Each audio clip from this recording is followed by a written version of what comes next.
Is this? Yes. All right. Welcome. Thank you so much. The board meeting of the Board of Education for September 10th, 2019 is called to order. For tonight's meeting, any item that will be voted on has been posted as required by state law. This meeting is being televised live and will be replayed throughout the next 2 weeks. Please check the board website for replay times. This meeting is also being streamed live on our PPS TV services website. Before we proceed, I'd like to note we have a few changes to tonight's agenda.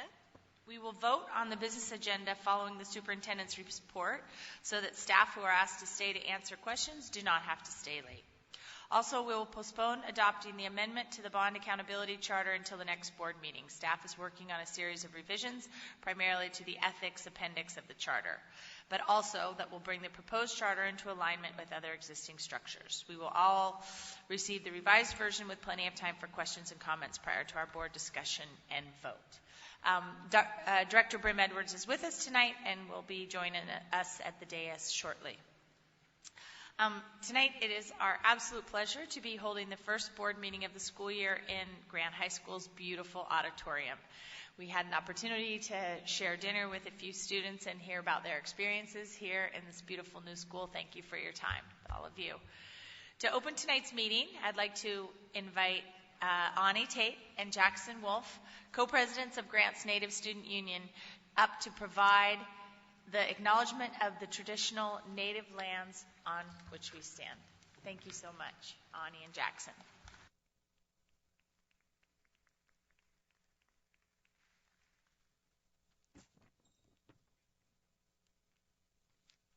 Hello, everyone.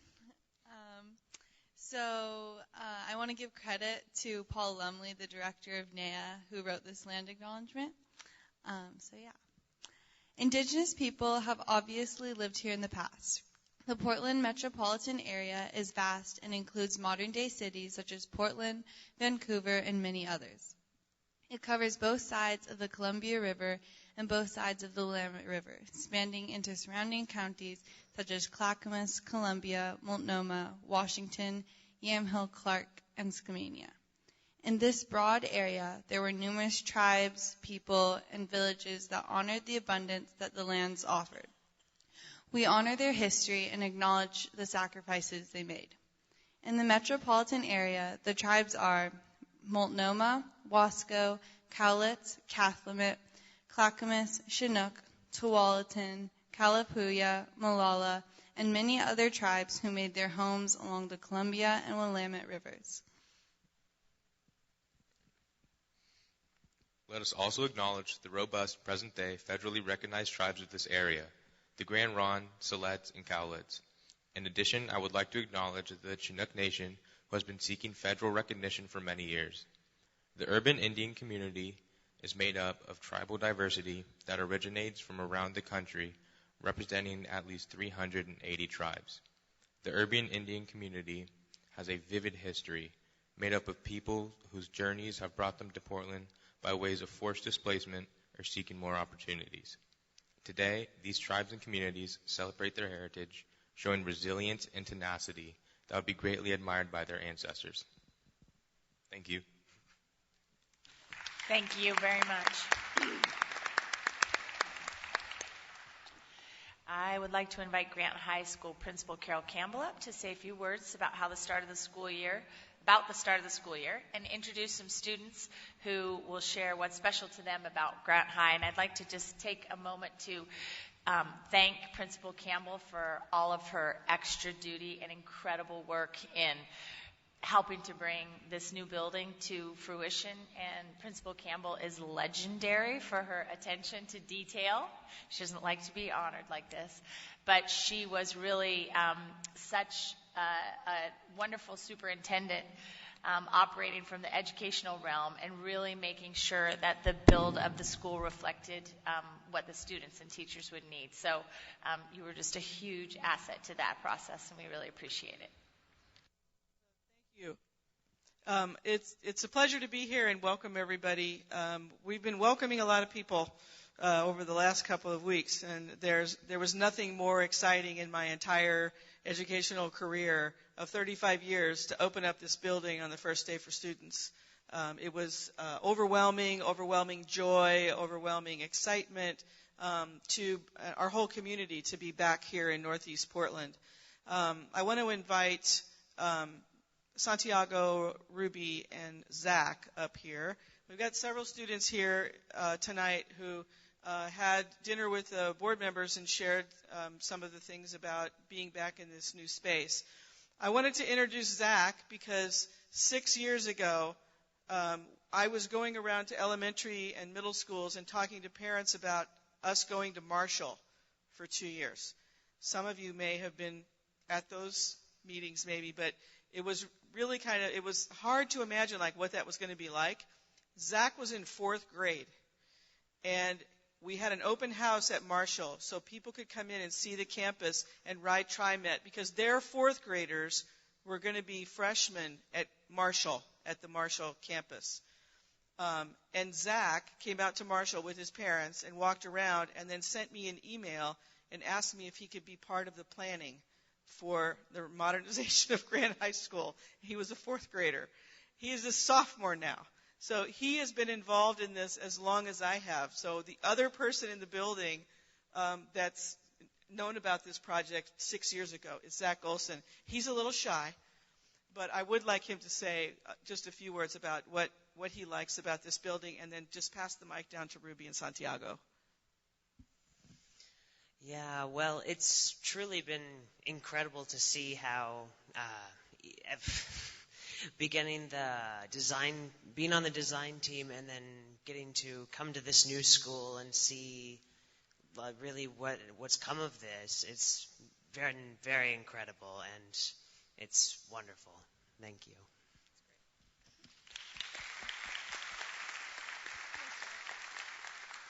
Hi, I'm Ruby. One of my favorite parts of this brand new building is the community spaces, like the conference rooms upstairs. It's a great way for my peers and I to connect and collaborate on different projects we're all working on.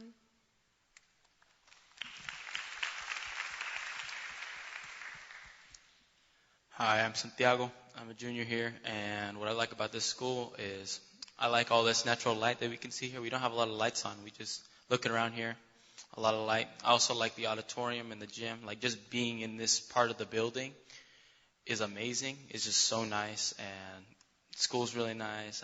We're very blessed to be here. Thank you. Thank you. So the great thing about my job is that I get to work with amazing people like this, and just take this opportunity to thank all the members of the community, City of Portland, the school board, the taxpayers, anybody who worked on the bond. This is the fruits of that labor, to see students come to a space where they really feel cared for and included, and it demonstrates to them that we really value their education. So I feel really fortunate, and I'm grateful for all the students that are here today and all the board members and anybody who showed up tonight to see the new building. There'll be lots of other events going on here, and you're all welcome to attend. Thank you.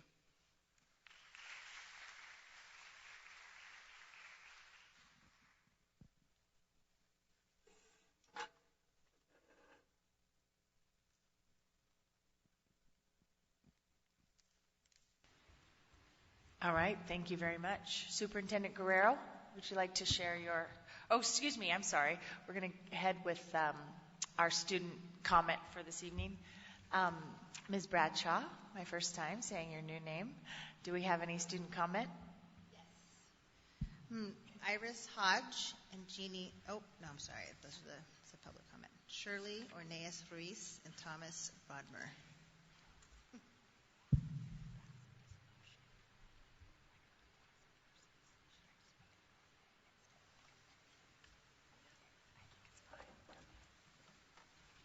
Welcome.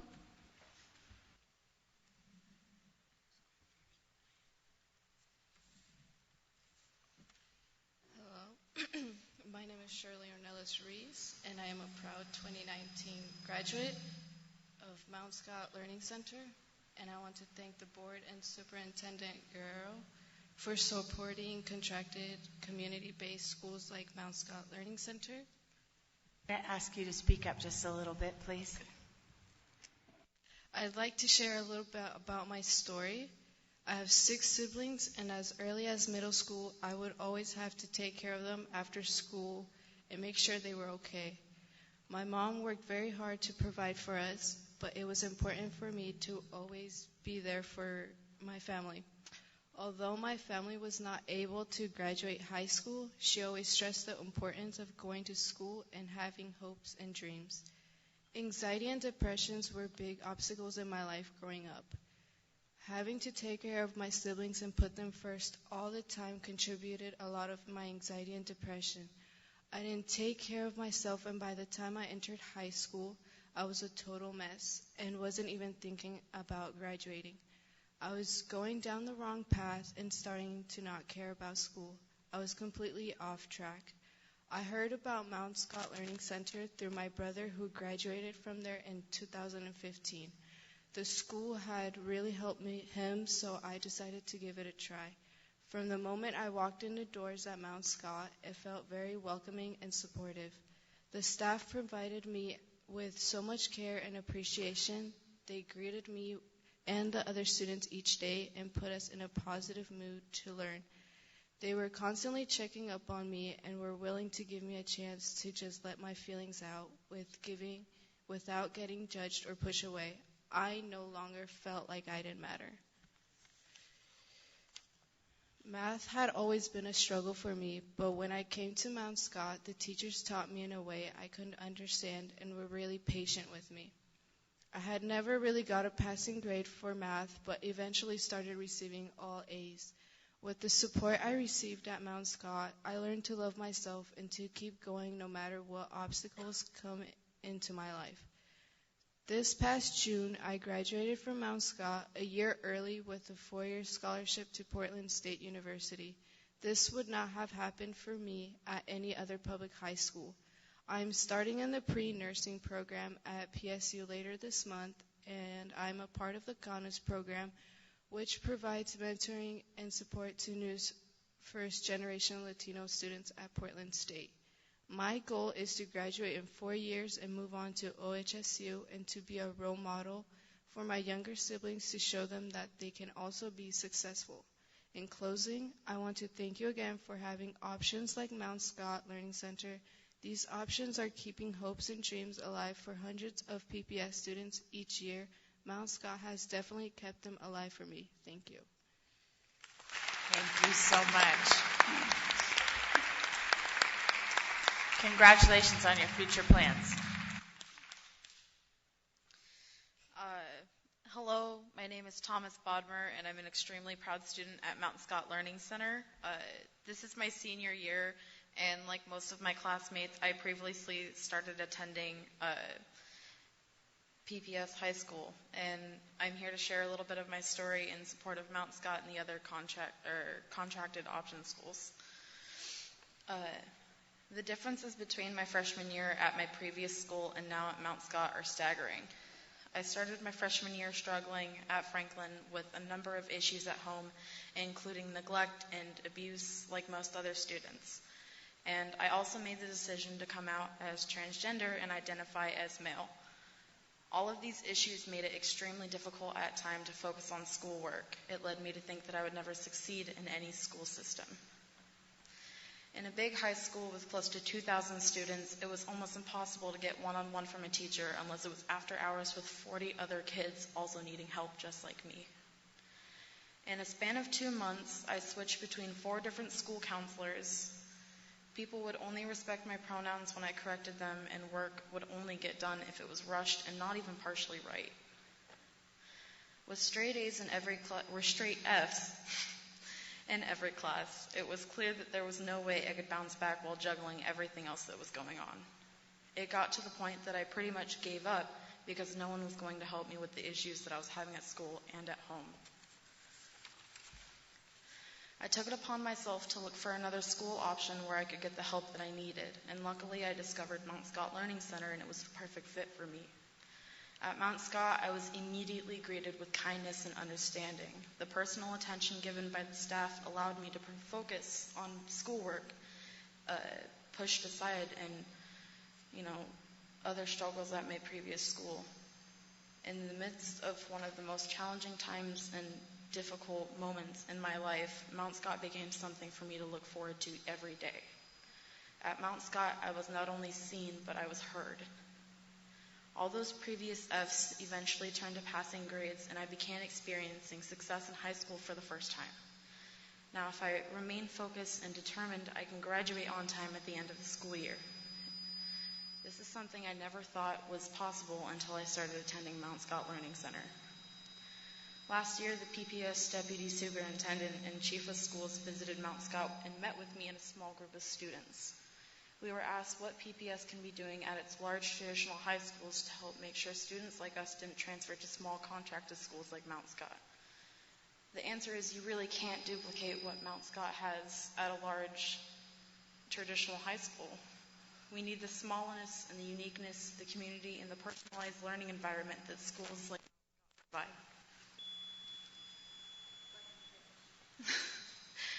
It's where we find hope, and it's where we feel safe, and it's the stink eye usually works for the mic. It's where we feel safe, and it's where we experience success. Thank you.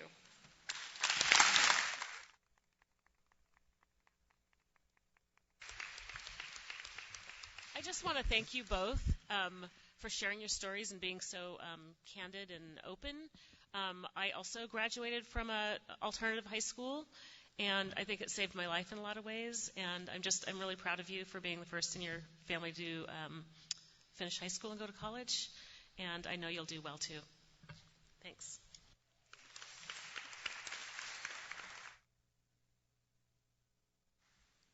Ms. Bradshaw, do we have more public comment? Yes. We have Iris Hodge and Jeannie Price.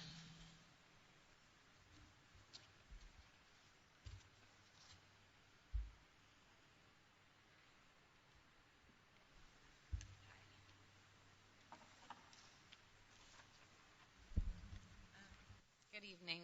My name is Iris Hodge. I'm going to continue the praise of Mount Scott Learning Center. So my son is a sophomore at Mount Scott Learning Center. Should I stay far away? Is that best? Close to the mic? Okay. Is this one on? It sounds like it is. That one's on too. Okay. Okay. I just want to thank you for letting me share our story tonight. So my son was diagnosed with ADHD in second grade. He had troubles in general ed settings really like the second day of kindergarten. He didn't do well with the fast-paced and packed classes of PPS schools. It was a great school. He just didn't do well there. He struggled behaviorally, but consistently read at an advanced level for his age. I didn't know how to help him, and I felt like no one cared. I felt like he was slipping through the cracks, and I just had no options. By the time my son began middle school, he had cycled through 5 different schools. Each time he got to a school, they either lacked the resources to support his learning style or shut down and transferred the special ed program,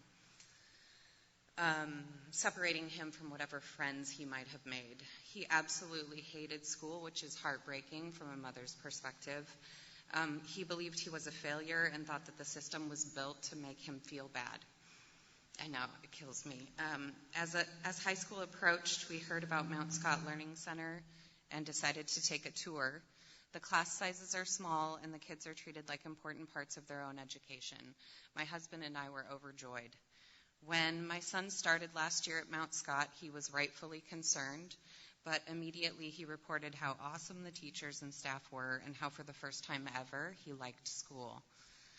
By the middle of his freshman year, he had been voted Student of the Week, which was the first time in his life he'd been acknowledged for his educational efforts, and it inspired him to finish the year strong. I am so proud of the progress he's made while at Mount Scott Learning Center, and I can't imagine where my son would be without the support of the caring and amazing staff. In closing, I did want to make an appeal directly to Superintendent Guerrero and members of the school board. It's an appeal for equity for the nearly 2,000 students that are served each year by Mount Scott and the other CBOs. These are your students and are arguably some of the highest need students in the district. Yet the resources allocated to serve them are considerably less than traditional schools and the in-district alternative schools. Unfortunately, the message being sent to these students are that they are worth less, and my son is not worth less. The district's long-standing partnership with the CBOs has been spotlighted as a national model for positively re-engaging populations that have the highest dropout rates. But for too long, the contracted option schools have been left out of the funding discussions that could have positively impacted their students. I'm sure discussions are currently underway on how to best allocate the millions of dollars in funding available through the recently approved Student Success Act, which I was happy to support as an engaged parent. But what is all that funding good for if the most vulnerable students are not getting access? I respectfully request that you make sure the CBOs are part of these early discussions and continually engage as these fundings are being allocated. Lastly, thank you for recognizing that different students have different needs and that not every path to graduation looks the same. Thanks.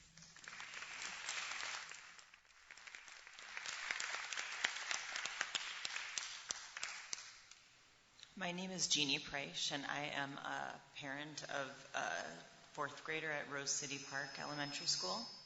And I'm going to read a petition that we have been circulating throughout the school. I'll just read it. So, we are parents of fourth graders at Rose City Park, a PPS elementary school. Our students currently have 2 classrooms with 34 and 35 students. We believe that all students will be underserved by these large class sizes.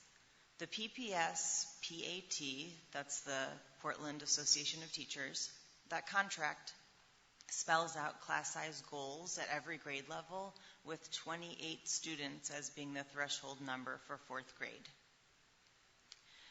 So we share a common goal. As the contract and as parents, we want to help support students learn in the best environment possible, and we want to make sure that student safety is our first priority. Sometimes students with small behaviors get caught early, and in a larger classroom, sometimes those aren't able to be caught, or they're ignored because there's other things going on that the teacher has to pay attention to, and that could cause those behaviors to grow and have a bigger negative impact. Also, with so many students, teachers may not be aware of bullying going on or smaller acts of violence in the classroom, like theft or damage to property. And of course, besides being safe, we want students to learn and thrive in their classrooms. Many of these students have IEPs and 504 plans that require more individualized help that will stretch the teachers that have such large classes. Students who are struggling may not get the extra help and attention in order for them to succeed academically and socially. Students who are performing at grade level may not thrive, and the higher achievers may not be challenged. Students with sensory needs are already negatively impacted auditorily and physically with so many people in one small space. Students with attention issues may have even more trouble with such a busy, big class. Additionally, our Rose City Park community has students with individual medical needs that are harder to manage with larger classes. In PPS's new staffing model released in 2018, the first identified goal was, quote, to ensure schools have adequate staffing to maintain reasonable class sizes. Our current class sizes can hardly be classified as reasonable at this point. Large class sizes can lead to a host of problems for teachers. I'll finish up. Okay. Reducing class sizes, a 2007 study in the American Journal on Public Health found that reducing class sizes may be more cost effective than most public health and medical interventions. So we know that PPS is looking at overall district needs, and we know that underserved communities need help first, but we are also asking for our help for our students. And we do want to say we have extra space in our school for an extra classroom, and that's our first goal would be a separate classroom, but we also are amenable to an assistant that could help with both of the large classes. Thank you. Chair Constep.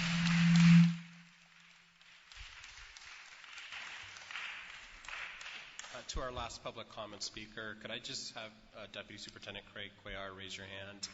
If you can make sure to have your contact information. As our board knows, we're carefully monitoring our class sizes across the district, particularly after the 10-day count, and he'll be able to provide some direct communication regarding Rose City Park in that regard. Thank you.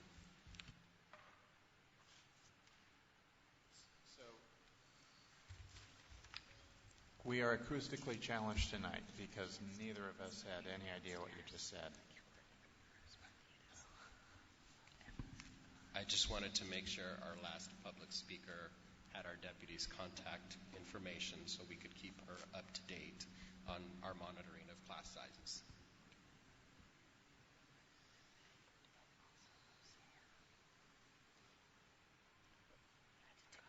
Right. Next we have Mike Bauer and Blanca Strode.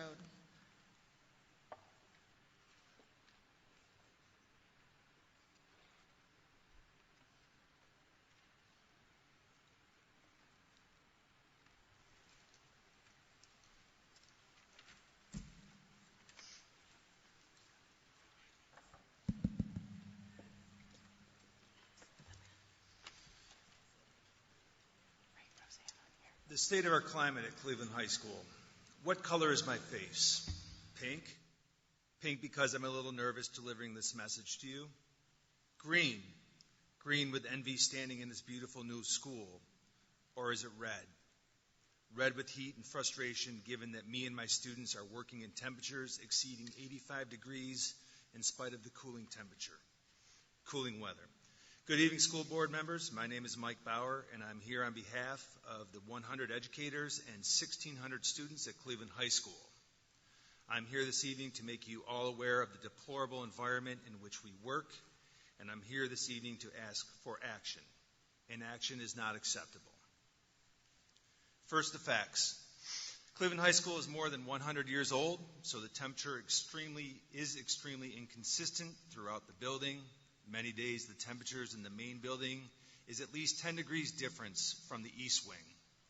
The East Wing addition, which was built in the 1970s, has neither adequate heat when it is cool nor ventilation when it is hot. During the first 2 weeks of school, classrooms in the East Wing were hotter than the temperature outside. Classrooms were 85 to 90 degrees with absolutely no airflow, save the teacher purchased fans in the window. When winter approaches, the opposite issue exists. Classrooms will hover in the low 60s or lower. Last year, we taught for 2 weeks, starting 2 weeks straight, wearing down jackets, woolen hats, and gloves. My colleague downstairs decorated her door as a giant Frigidaire. Most rooms require the use of a portable heater just to make it bearable. We use humor as a mechanism to survive the days, but survival should not be our goal when considering the students' learning environment. The poor conditions are a barrier to our students' learning. We ask for a high level of critical thinking. Students cannot concentrate under these conditions. Outside the classroom door, the environment is also deteriorating. Rusty radiators, water stain and missing ceiling tiles, backed up sewer pipes in the bathrooms. Members of the school board, the educators and students of Cleveland High School are asking for immediate action to remedy the unacceptable temperatures we endure in our classrooms. More than this, we would like you to commit to fix our school building, both in the short term and with a vision to rebuild Cleveland. We welcome you to join us in the building when the temperatures hit these extremes so that you may fully understand the magnitude of these issues and experience the learning conditions that face our students and the working conditions that the professional educators endure. Thank you for your time.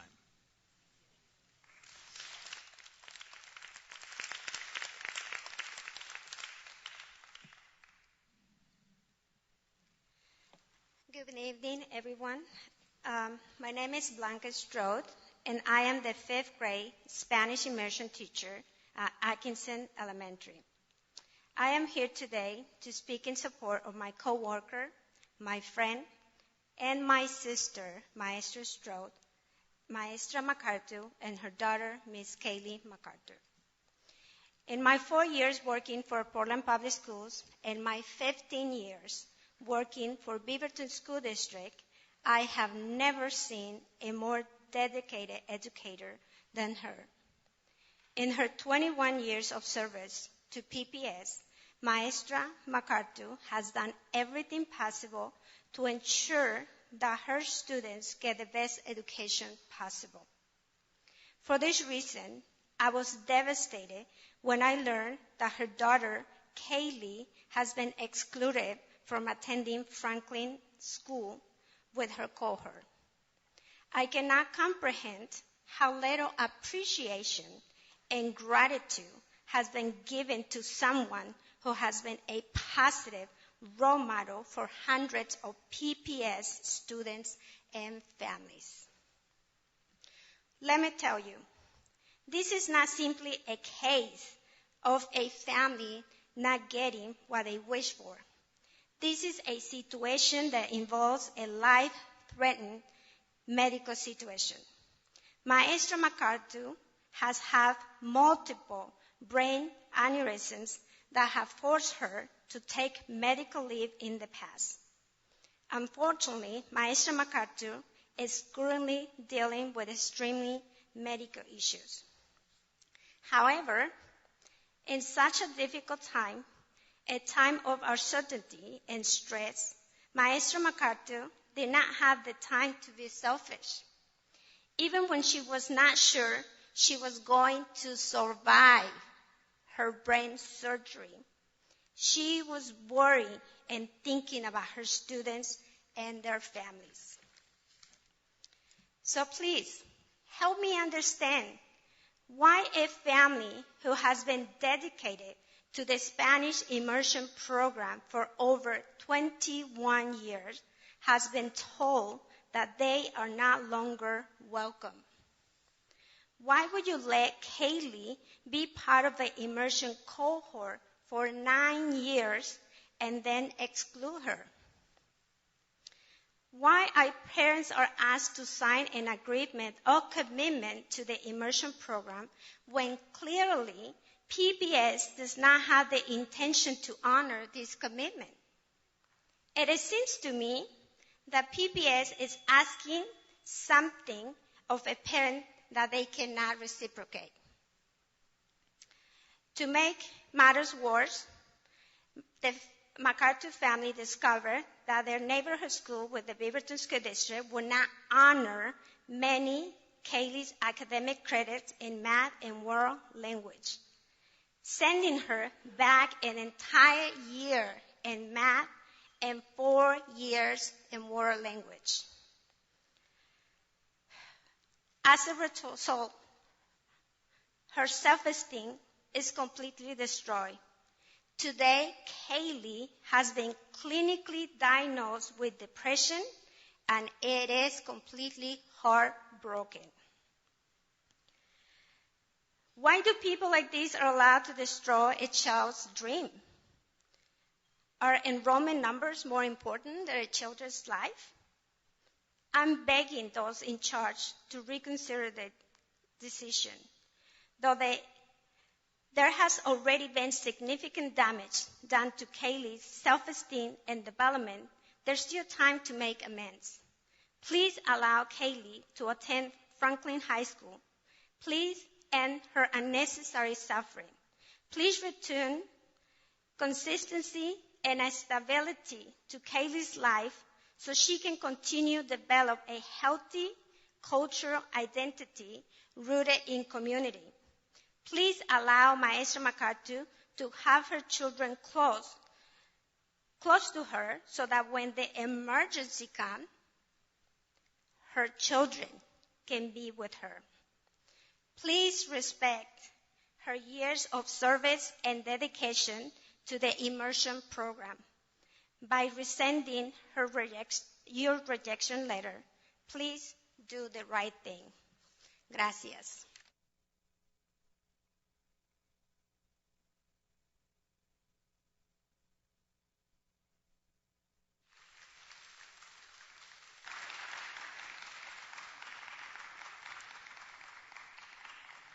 Next we have Sarah Adams and Linda Nesveda.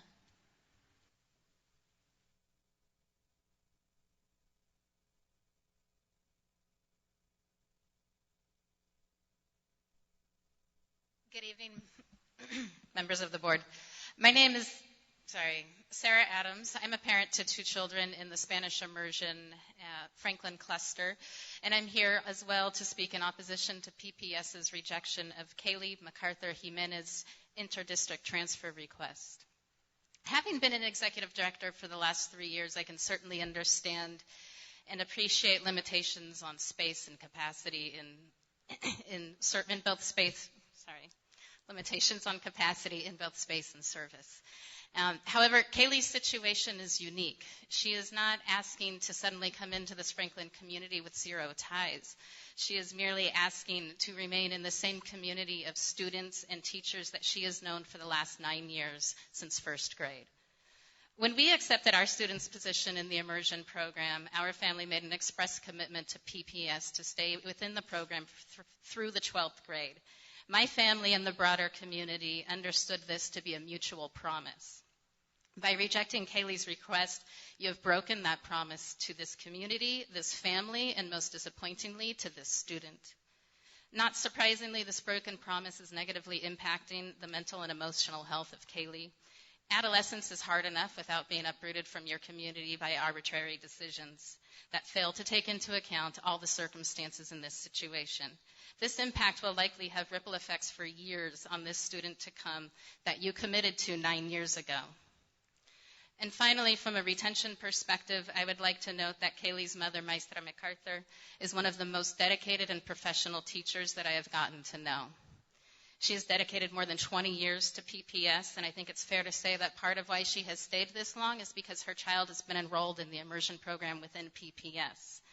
Broken promises like these will not encourage our best teachers to stay.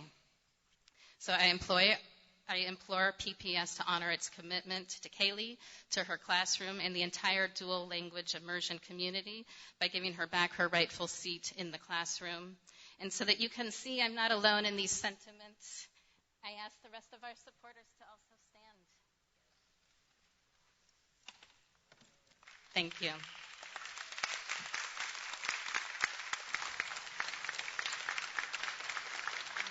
Thank you. Thank you.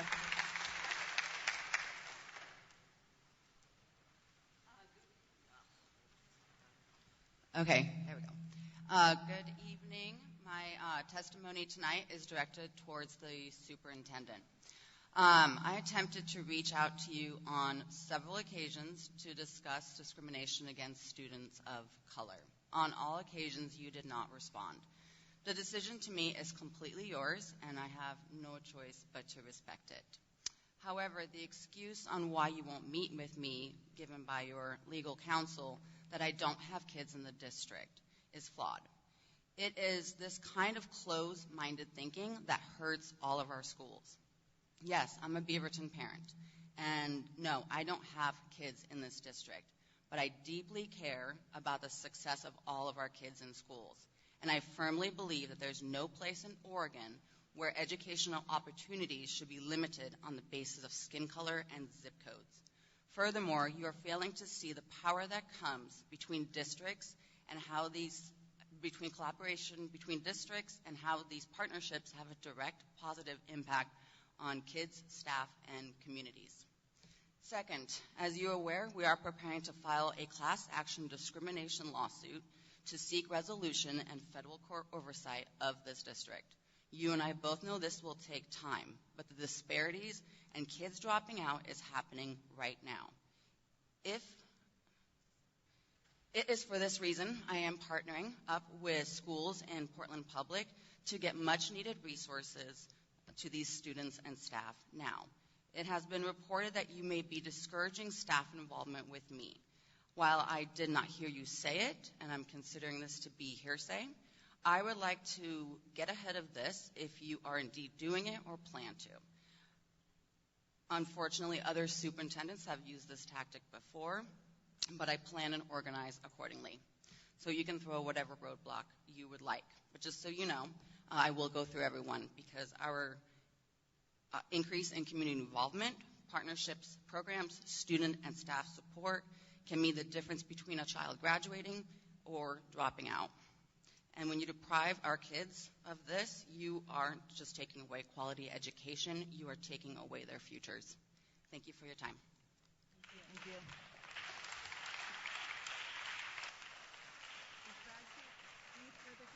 No. Superintendent Guerrero, would you like to provide your report to the board and the community?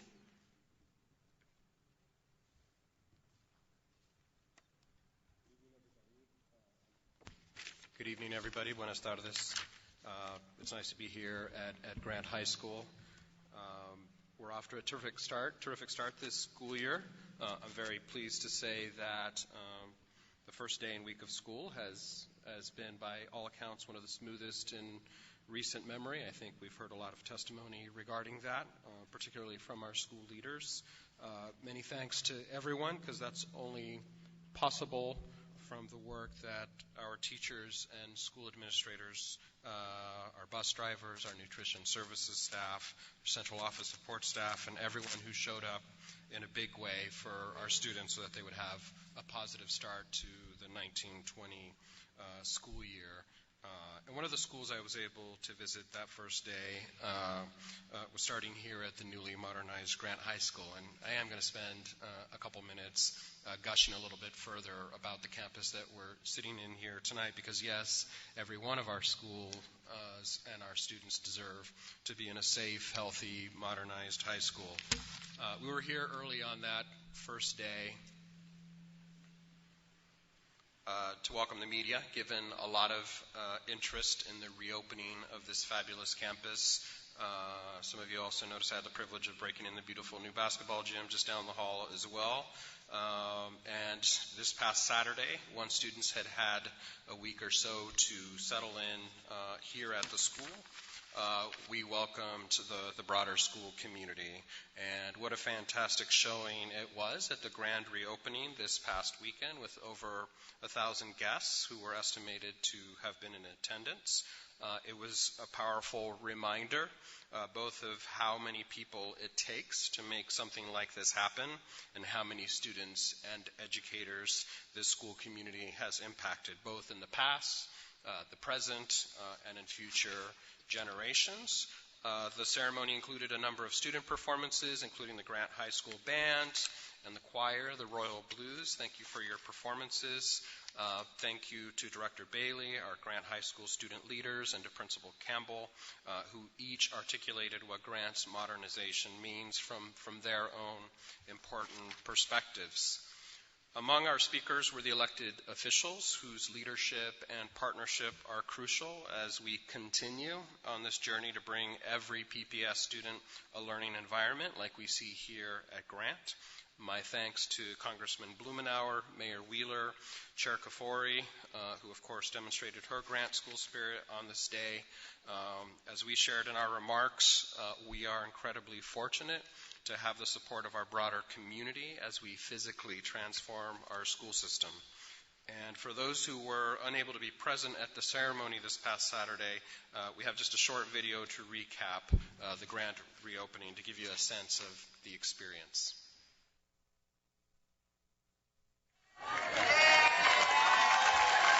Today is General's Day in Portland, Oregon.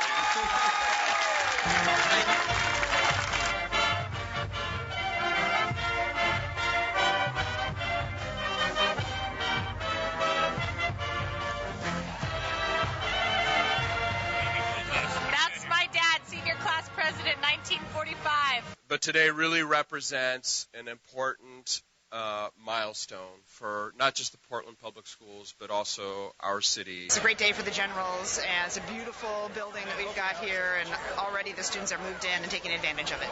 Is this place amazing or what?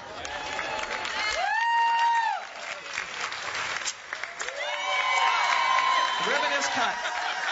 Welcome, everyone. Because this is such an amazing place, and now to see it completely renovated it's a beautiful thing.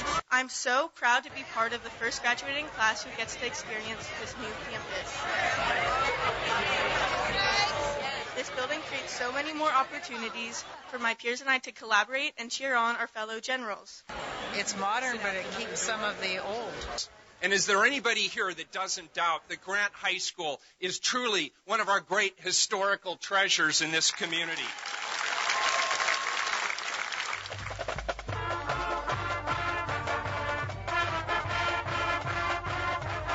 I think the message it sends is we value education, we're investing in their future, and the future's going to be bright.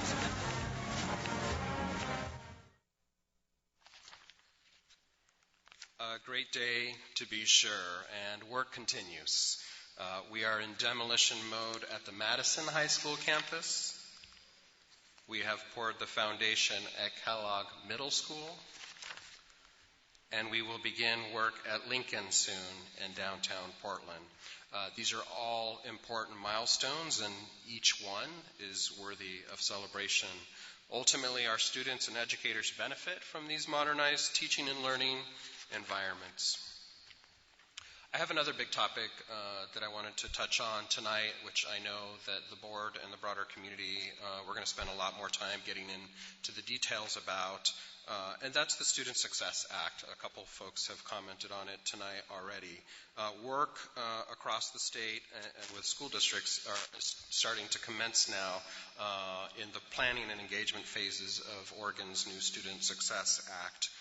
As you probably know, the Student Success Act is a historic reinvestment in public education that will result in about $1 billion annually in additional funds for K-12. Some folks, obviously, as we learn more, are getting a sense of some of the details and parameters there, but about half of those monies are intended to be part of what's being referred to as a student investment account. I'm going to talk about that in a moment. About 20% of that is intended to be a down payment or a healthy installment in early education, and about 30% for some statewide education initiatives to be determined. Some of those monies are going into what's called an Educator Advancement Council to support our teachers statewide. So school districts in Oregon have now started receiving guidance about the expected process for determining how these funds will be invested at the local level. Staff has started to become familiar with these requirements and is now starting to develop a process and a timeline. I wanted to touch on, at a high level, on a few things, knowing we're going to get into many more details in upcoming board meetings. But there's 5 priority areas that are outlined for districts to address as part of a needs assessment and our community engagement process. These include reducing those academic disparities for our students, meeting students' mental behavioral health needs, providing equitable access to academic courses, allowing students and staff to have sufficient time for things like collaboration with other teachers and staff, opportunities to review student achievement data, grades, absences, discipline, developing strategies to ensure that at-risk students stay on track to graduate, and 5th, strengthening partnerships. Many of these touch in areas that we've already had ongoing conversations about, so they're pretty much in line with some of the things, some of the areas that we want to prioritize as well. Let me share a little bit about the timeline that's been projected at the state level for school districts, and you can see why everybody's really ramping up at this point. But from the advertised timeline here, you can see there's a very short runway for districts to complete all of this related work. As such, today we began a weekly series of district leadership level meetings led by Deputy Superintendent Hertz, who's serving as our executive lead on this effort, along with partnership from our other Deputy Superintendent, Dr. Craig Cuellar. Yesterday we had just an initial meeting on the Student Success Act with our labor partner leadership from Portland Association of Teachers. But we know that school districts are busily learning more from the Oregon Department of Ed regarding the requirements for this process. And staff expects to share those details with the board, particularly around what our approach will look like here in Portland. But it will certainly include advertised opportunities for stakeholders across the broader community to provide their input and feedback. So please stay tuned for more details at an upcoming board meeting and on our soon-to-be launched website page regarding Student Success Act specifics and how we will work collaboratively to determine the wisest investment of these resources in PPS. So we want to ensure everyone that there will be multiple opportunities and ways for stakeholders to lend their input. The board and community can look forward to these details and inviting those interested in weighing in. Our intent is to host opportunities for community members to be engaged this fall to build off of what we learned from a spending plan this last year, hearing from school communities regarding what was important to them, but also building off of our district's vision development process as well. And like in our vision development process, our engagement efforts will focus on elevating the voices of families and students of color in deliberate ways. The Student Success Act priorities map well with many elements of our own vision and our emerging multi-year strategic plan.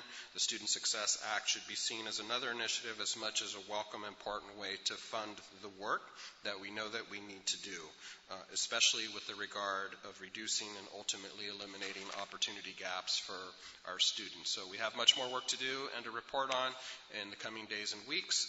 Community members will be able to track related information and news and announcements on our website shortly. Finally, just to give a sense of where the superintendent's out and about, some folks know that I will be speaking at the City Club tomorrow evening to share a little bit of the state of the district and where we are in our journey, as well as Thursday, which is our first gathering of all of our school leaders at their Leadership Institute meeting. And it's the first gathering since classes have started, and our school administrators will be diving deeper into some of their own professional learning and leadership, as well as an opportunity to dive deeper into our graduate portrait, which is a key component of our vision. So I'm also excited that we're kicking off 2 additional professional development series this year, one that's tailored specifically for assistant and vice principals of our school, so they have an opportunity and a forum to come together in a professional learning community, as well as a more informal opportunity for central office leaders and staff to hear and learn from leaders reflect on their own career journeys. I'm happy that I'm honored to be the first featured guest at this month's Leadership Talks, and that concludes my report for this evening. Thank you.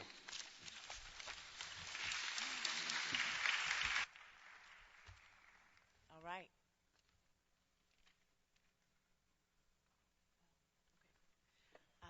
All right, thank you very much, Superintendent. We will proceed to our business agenda. We have mercifully adopted a new practice, which is to move the business agenda toward the front of the meeting so that staff who are present to answer questions from the board can go home after we dispense with this business. So thank you, Director Bailey, for prodding us to make this change. At this time, the board will vote on its business agenda. Ms. Bradshaw, are there any changes to the business agenda? Ms. Powell.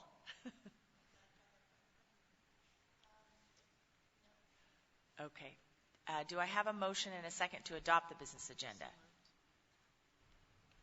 Second. Director Brim Edwards moves, and Directors Bailey and Scott second the adoption of the business agenda.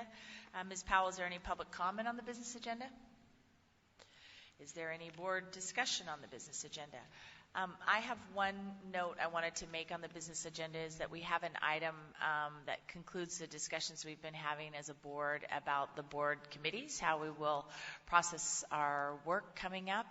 And that's been posted listing what the committees are.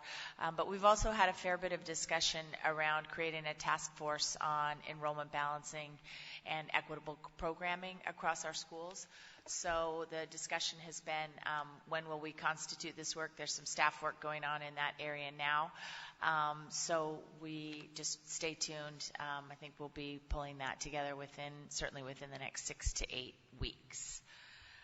That's my only note. Any other discussion on the business agenda? All right. The board will now vote on the business agenda. All in favor, please indicate by saying yes. Yes. All opposed, please indicate by saying no. Are there any abstentions? Seeing none, the business agenda is approved by a vote of 7-0 with Student Representative Latterell voting. Yes. Thank you. At this time, I'd like to invite up Courtney Westling, Director of Government Relations, to provide her update. Before you begin, Ms. Westling, I'd like to ask Director Bailey to just share a bit of news with us regarding our vote to refer the levy to the ballot. So it seemed to be an appropriate time to comment. Along with the superintendent, we're very excited about having the first real injection of new money into schools in more than a couple of generations of students, more than my lifetime as a parent. And it's incredibly important that we also renew our local option levy in November. In fact, the local option levy will bring in slightly more money than the new money that we expect to get from the state. All the roughly $90 million a year that we'll bring in the first year will go directly into the classroom for teachers and student supports. So I encourage you to vote yes in November. Thanks. Thank you. Should I start? Yes, thank you. I'm Courtney Westling, Director of Government Relations, and this is a little belated, but I think we're still in the sweet spot where I can give you a legislative update, and it hasn't been too long. So as you know, our long legislative session wrapped up at the end of June. For those who don't know, we have long budget sessions on the odd years, and we have short 5-week sessions on the even years. So we're getting ready to go into a short session, which always makes me kind of happy. But I'll get to that a little bit later. So I have an agenda for you, and I guess I'm in charge of this. Did I do something wrong? Brian, is there a trick? Oh, I just have to go the other way. Okay, I have to be smarter than the remote. Okay, so for the agenda, just real quick, we're going to talk about some of the key K-12 investments. Obviously, the Student Success Act, but I am not planning to spend a lot of time on that because we're going to spend more time on that in the coming weeks, and our superintendent just went over some of it. Other pertinent legislation from the 2019 session, specifically want to call out the employee misconduct work and the PERS changes just because they're pretty hot items, or at least focus items for us, and then some important dates coming up for the legislative work. Okay, so the key K-12 investments, House Bill 5016. Bill numbers probably don't matter that much to you, but I'm putting them on here so that you can refer to them if you want to on the legislative webpage. The House Bill 5016 is the state school fund. That's our per pupil spending that comes down formula from the state. I see that I missed the percent increase, but I do have that number for you. It's 9.7% more than the last biennium, so just a little less than 10% for this year. Last biennium was $8.2 billion. Measure 98, which we all know has been a really great investment in our I guess 8th grade through high school, because they made a change after it passed to include 8th grade. So that is getting full funding, and the way that that's working for this year is ODE put out some guidance saying we want to fund this starting this year. So they took a little bit of money from the Student Success Act and front-loaded it to make sure that we can be working towards full funding for this year. So it's kind of confusing, but just know that $200 million from the Student Success Act is covering this school year, 1920. So that's what that second bullet means. And then I think, just so you guys know, and it wasn't talked about too much here, but the Student Success Act is a tax, and I'm going to get to that, but that does not start flowing until January of 2020, so that is why there's no, with the exception of the Measure 98 dollars, that's going to be coming later. And then, do you want to ask questions while we go? Is that, I see there's... Can I ask a quick, sorry. Do you know when PPS is actually going to see the money from the SSA? I was in a meeting recently for my day job, and the information, this is somebody from a different district, and the information that they had was that the school districts would not actually receive any money until November. I haven't heard that. What's being told to districts at my level is you'll start seeing money in time for the 2021 school year. So I don't know yet what that's going to look like. I think we're going to know more soon. But I know that they can't collect the new tax revenue until January because they have to set up all the systems to actually do it at the Department of Revenue. And then, the fiscal year starts in July. So that's what I know right now. But I will look into it. Okay. If I could add a little bit on that, as well as the timeline of deadlines we have for submitting a needs assessment and a plan, we wouldn't see a disbursement of funds probably until July at the earliest. So one thing we'll need to discuss is how to forecast investments in things like human capital when we want to front load some of that hiring for our school community. So we'll be coming forward with some more specifics about not just quantity, but when we can expect those investments to hit the district. And so I'll pivot to Student Success Act just to give you that quick. So it's $475 million student investment account for the 2021 school year. That's for the state. The number that's being thrown out for the first year for PPS is approximately $39 million, but I think it's all going to shake out. But it is a monumental investment, and so I think I don't want to give too much leeway to people, but I think we need to be patient with ODE and with other departments who are doing the work because this is a big deal, and they have a lot of systems to set up to make this work. And so I think we're going to be I know we're going to be getting a lot more guidance as they staff up, because they just hired staff. They're just getting started.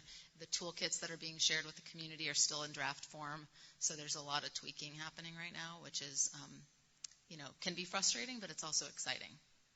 And we can give feedback. So if you have feedback, we'll take it. We'll take it to them. Well, I'll give some feedback right now. Okay. There's a big difference between July and November. Yes, you're right. And number two... Because you're talking about November 2020. Right. Yeah. So, if we're not actually going to have any cash in hand until November, that's going to have big implications for our budget discussions. Yes. Number two, I don't want to sound ungrateful, and I'm deeply grateful to the legislature for finally at least attempting to address 30 years worth of disinvestment in public education. At the same time, I think it's important that we all understand the limitations of this money. $39 million for a school year in Portland Public Schools is not a life-changing amount of money. I will take every nickel, but I think everybody needs to understand that this is a down payment on the disinvestment. This is not going to be one and done. This is, I hope, the first installment. So I just think people need to manage expectations here. Yeah, it's a good point. It doesn't get us to QEM, the quality education model, but it is a nice, it's a good thing. It's getting us closer. And then the other big couple of things I wanted to mention on the facilities side, investments on the facilities side, are the Oregon School Capital Improvement Matching Grant, which we've taken advantage of for the 2017 bond. And likely as we continue to go out to modernize our schools, we'll continue to take advantage of that program. It seems like a drop in the bucket because I think it's like $8 million, but that's a project. So it's, that's a piece of a big project. So I think it's important to keep that in mind. And then the $100 million for seismic rehab grant, the seismic rehab grant program, which we've taken advantage on. I think to date we've had 7 awards for that program, through that program. So we're very happy that they continued those 2 programs. Yeah, I was out at Madison yesterday, and I could see that money in action as they were drilling pins into the earth to tie down. Madison's on a slope, and that's where the gym comes down from the building, and that whole bank needed to be stabilized on one side and on the other side. It's very complex. Did you take some pictures? And that I got one picture inside the auditorium where you can see out because they've torn off the back half. It's, again, really exciting to see that cool. work going. Thanks. So Student Success Act, everybody's favorite topic. So as you know, it's a new commercial activity tax on Oregon businesses. It only applies to businesses with more than $1 million in Oregon sales. It exempts groceries, utilities, gas, and hospitals. The preemption on local taxes issue is not something I'm going to go into because I'm not an expert, but it is something that's being discussed right now because what it is making it difficult for local governments to do a similar tax to raise revenue. So that's a topic that's out there, but I think from my perspective, our goal is to get community feedback and go figure out how we want to allocate these funds. And it takes effect in January, like I said, so the Department of Revenue is busy getting their system set up to do the actual tax collection. I think the other thing that's important to note that I don't know that I put in my slides is that right now there's no one is trying to refer this. There was a threat of that early on. It makes me very happy that that's not something we're dealing with. So, okay, and then real quick, a little bit more detail about what the superintendent referred to, the breakdown of the funds. So it's about $1 billion annually for K-12 education, broken out like this: 50% to an equity-focused student investment account, which is essentially a block grant to districts. It's not competitive, but we do have to show that we've done the work with our community to plan for it and get board approval of that plan. 30% of the fund will go to statewide initiatives. Some of that includes full funding for Measure 98. As I mentioned, there's some front loading of that, but essentially the plan is to get to that full funding number. Investments in school nutrition so that we can have more schools that are participating in community eligibility programs, so we take the paperwork out of it, and ultimately we'd love to have all kids eating for free, but that's a really big number. It's very expensive to do that, so this is a good first step. Other statewide equity initiatives, so actually funding some of these, the Latinx Student Success Plan, the African American Student Success Plan, et cetera, the tribal work that's been already established but not necessarily funded. So that'll help fund those. And then some other things like summer learning in Title I schools, some other ideas that people had. You also mentioned the Educator Advancement Council, Superintendent.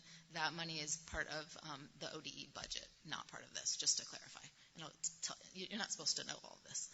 Also to clarify on the 50% equity focus, those are some of the suggested activities. Yes. So we actually have to do our own needs assessment and determine what strategies and interventions we want to invest in. Those are the 4 buckets that we are to be, you mentioned the 5 strategies or the 5 priorities. These are the 4 buckets. They're very broad. You can imagine all the kinds of things you could fit into those buckets.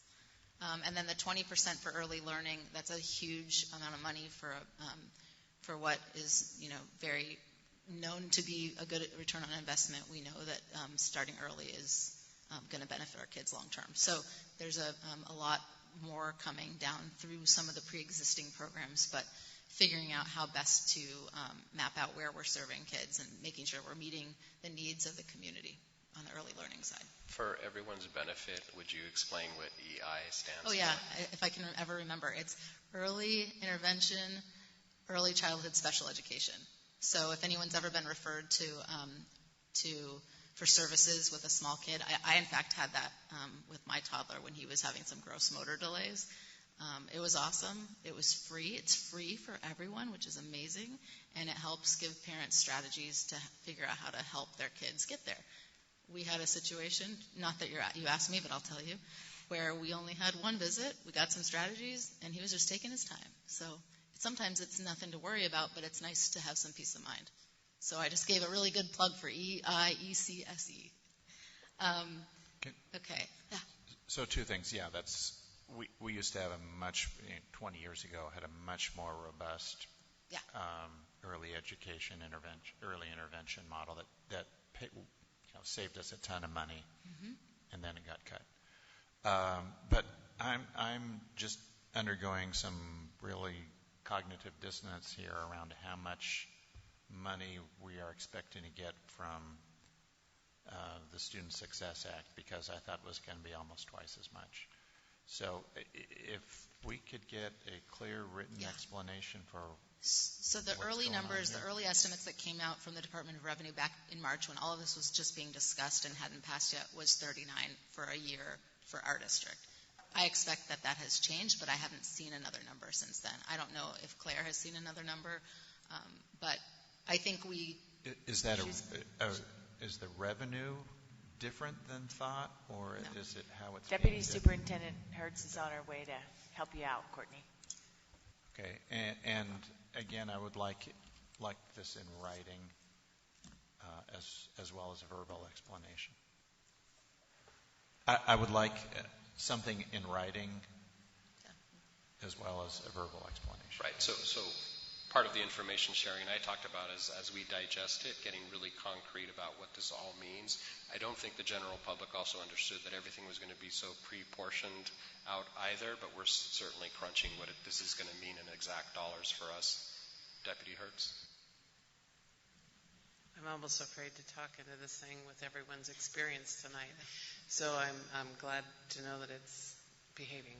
All right, so the 50% student investment account, that is the $39 million, and that is confirmed with ODE, State School Fund Personnel Director in particular has talked to us about a calculator they're creating, and we have verified that $39 million for the 50% is a pretty consistent number. And then the other two are, there's too many unknowns, and that we have a range of numbers, and we are bringing a financial report to you at our next board meeting, and we include everything that we know at that point for those other two pots of money as well. And I should clarify, I think I wasn't very clear that 39 was for the 50%, the student investment account. I think maybe that's where I confused folks with the smallish number. It's not all of it, it's just for that piece of it. One of the joys of getting old is that, man, when the acoustics go bad, my processing really.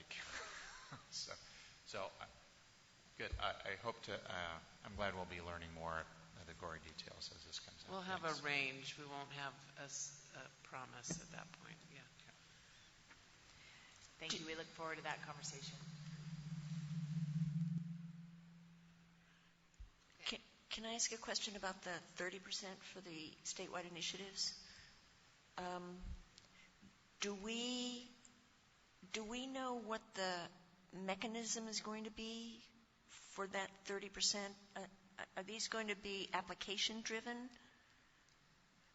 or is it going to be an allocation? The 30 and the 20 are more through a grant process and reimbursement. So there will be allocations, but it's just not clear yet. They don't have the specifics out about the process for each of them.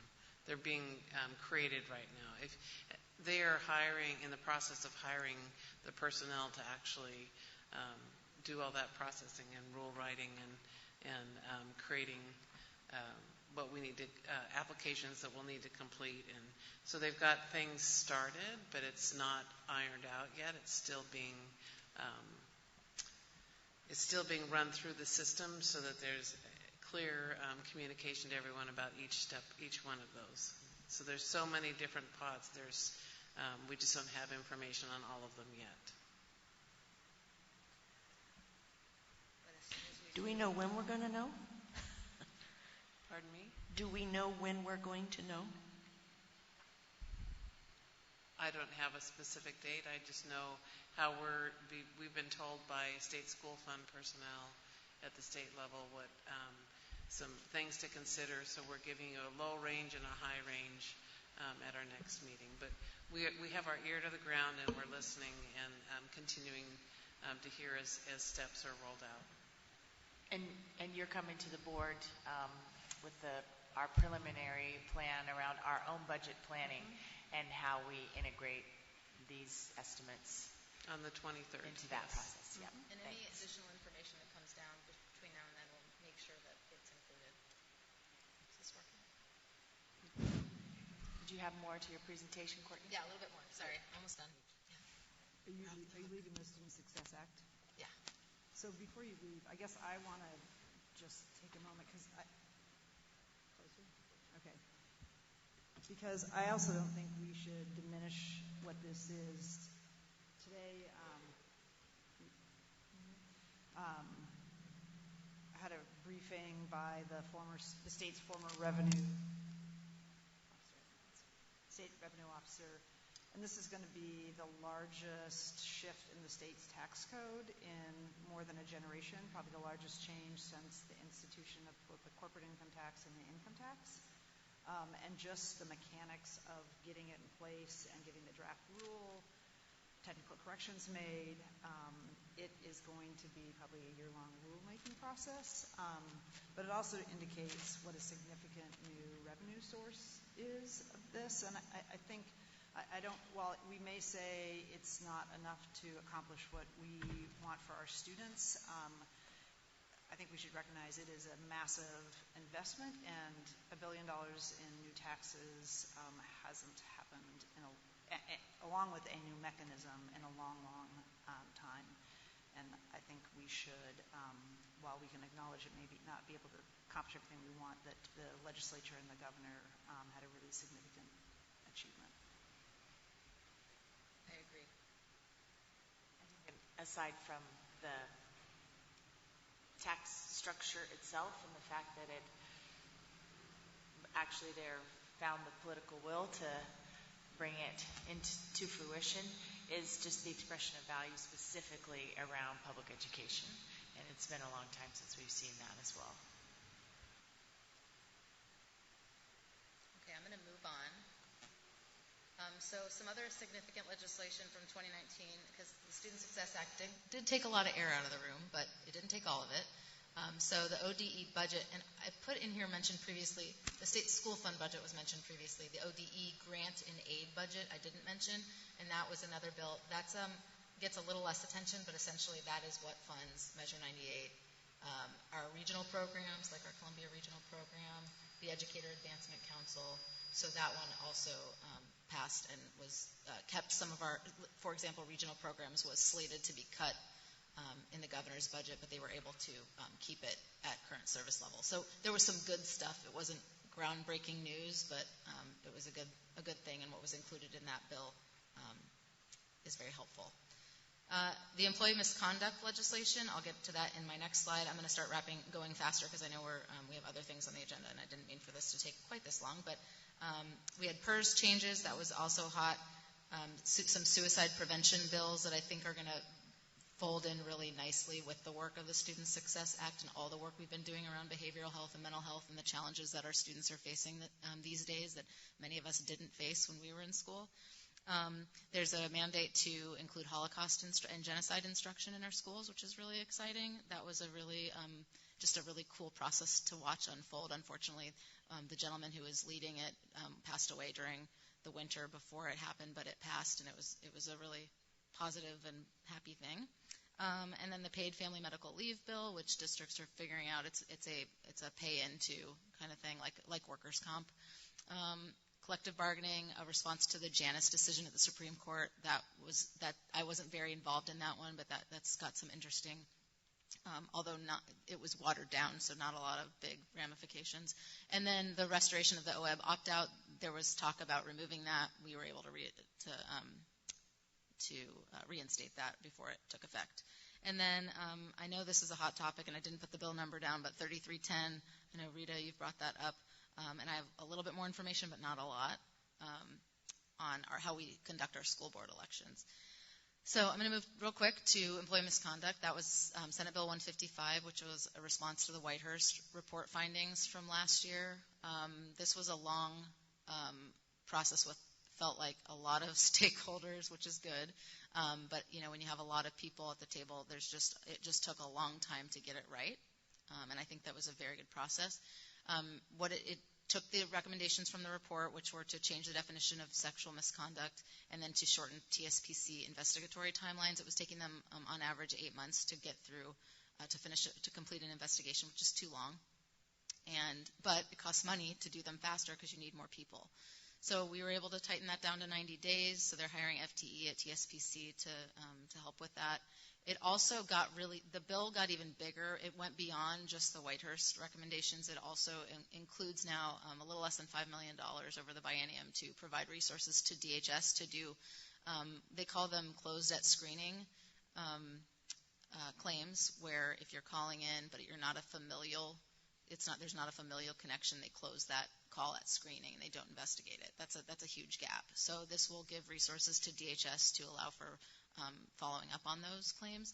And then it also creates a new investigatory structure at ODE to look into claims from classified staff, contractors, and volunteers who are not covered as licensed teachers or administrators at TSPC. So very good things, but with that, of course, will be a little clunky rolling out another new system at ODE. And let's see. And then we also did a couple of what I call low-hanging fruit, but really important. To include the definition of student includes all kids up through 21 who are served by our programs. So, like, for example, our community transition students. So I thought that was a really important add. Do you know anything about how and when the money is flowing to TSPC to staff up to really be able to meet that mandate? Yeah, I'm not sure. It doesn't take effect until January, so I don't know when the money's flowing to them, but I can check in with them on the timeline. Of course, the 90-day period is inextricably linked to their staffing, yes, which has been woefully inadequate. And it's clear that money those new resources have to go towards FTE, because that's the real problem. You just don't have enough people doing the work to get it done faster. And they know that, and that a big part of how we got to all these numbers was based on how much does it cost to hire another investigator. PERS, this was obviously a controversial bill during session. It changes the way that it redirects a portion of what PERS members goes into their pension. So this creates an employee pension stability account. Tier 1 and Tier 2 will now redirect 2.5% to that fund, which helps pay down the UAL. And then OPSERP members, or Tier 3, the lowly people like me, have at 0.75% goes to the employee pension stability account. And then these are just the highlights of what's in this bill. This is very dense stuff, and I'm happy to figure out a way to set up some kind of briefing if you guys want a briefing. I know that HR is looking at all of this, but it also capped the final average salary at $195,000, which was a big issue for, especially for larger public employers like OHSU, who have very expensive doctors that they're, for example, that they're hiring or that are retiring from OHSU. It also creates a new pathway for retired employees to return to work if they want to continue working, and then it re-amortizes. That's such a nerdy word, but it spreads out the payment, and then it saves us money. So depending on who you are, you either like this or you really, really hate this, but the reality is that we have a huge PERS problem, and it's not a secret that we need to figure out a way to rein it in. So this is one step to do that. I'm sure there will be court challenges. I haven't heard anything specifically yet, but more to come, I'm sure. Courtney, can I just weigh in on this? And Andrew knows lots of stuff about PERS. It's a little bit, although ugly, but I'll try into the mic. I just wanted to point out it is a significant amount of savings, But the bulk of that savings comes from the reamortization. And so I just want everyone to sort of be the nudge in the room that this is not actually saving us money in the long run. It's actually costing a significant amount of money. It's like refinancing your mortgage after you've paid it for 10 years. So we should think about the people who are going to be in these seats 10 or 15 years from now and think about ways. And there is a state matching program that was created previously, and I think some more funding was put into it. And I would like, as we go into this budget process, to talk about if there are some of these savings could go into a one-time investment. Would that buy down the future and make future board members' roles? They'll thank us a couple decades from now. It's not liquid cash for us. I know, right? Yeah, that's a good point. Thank you. And then my last slide, and then I'll take any more questions, is just to let you know what's coming. There's still a little bit of talk about a September special session, although I haven't heard as much lately. The legislative committee days are coming up, so during the interim, they meet every 2 months, and they hold committees, and they're in session to have informational hearings. And usually they're hearings to follow up on something from the session before or to prime the pump for something coming up in the next session. So next week is legislative days, and then they'll do it again in November and January, and then February 8th is the first day, or 3rd, sorry, February 3rd is the first day of the short session. The short session is really seen as a place to get technical fixes made, not to do epic policy changes. It's usually frowned upon if you try to do something big during a short session because there's just not enough time to engage and to make it meaningful, and it feels rushed. And I think, going back a little bit to employee misconduct, I think there will, I don't know exactly what they are, but my guess is there will be some tweaks to make. That thing passed at the last minute. It was worked on until the last minute. I'm sure there's something that some housekeeping thing that will have to get tweaked. But, and then we're seeing a little bit of disconnect between what decisions we're making as a district and what the TSPC decides, and so trying to figure out some of that with them and whether or not that needs a legislative fix. That's what I got. Thank you. Thank you for all the good work on the advocacy. Oh, and back to 3310 really quick. So that's the bill that basically allows us to change how we do our school board elections. It's up to you to decide if you want to do that.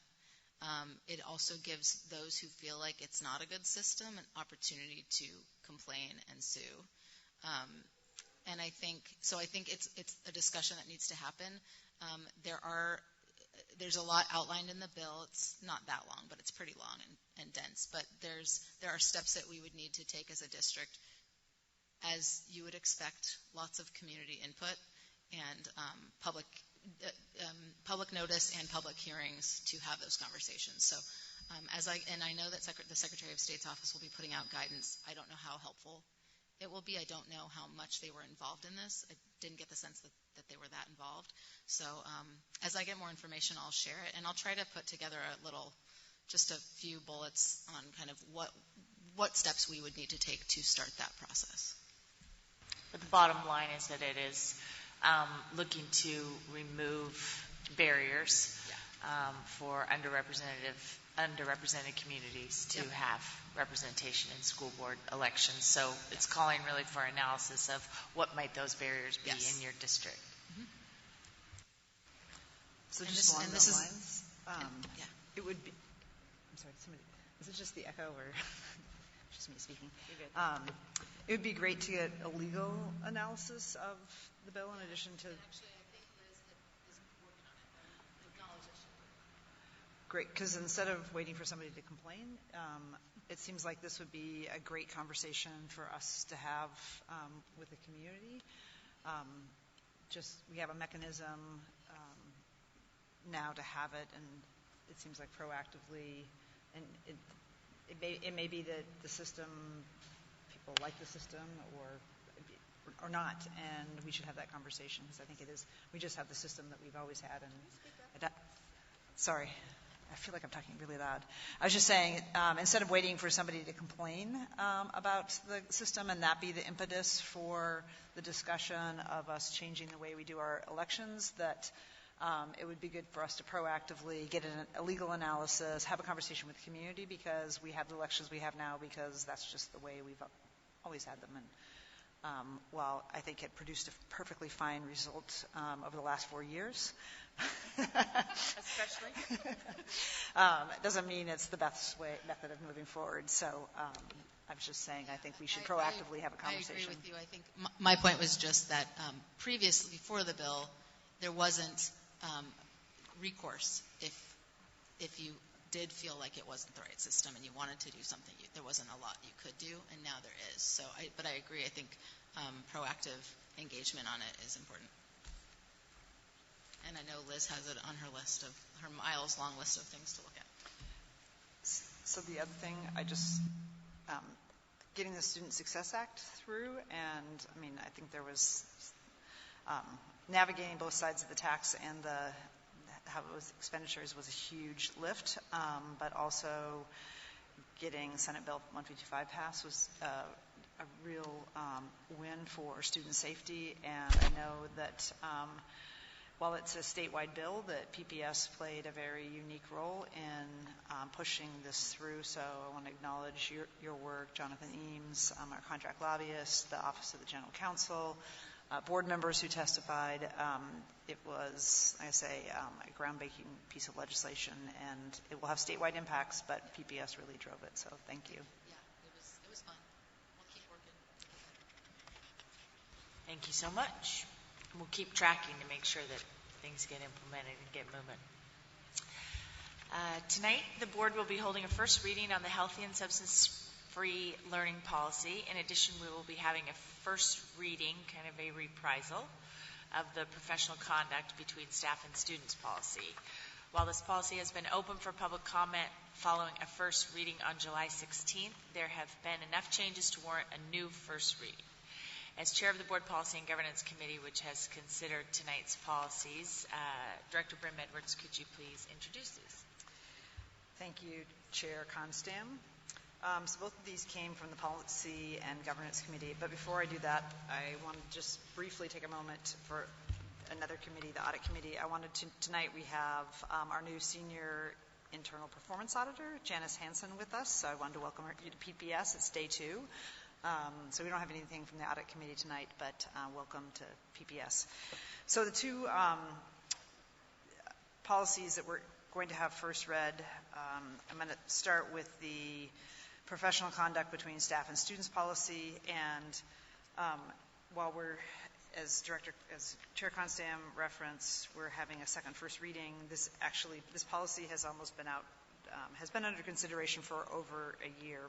So in May 18th, the Whitehurst report came out and had a series of recommendations, and one was that there be a policy that provided clearer guidance to employees as to what were appropriate conduct and boundaries between staff and students.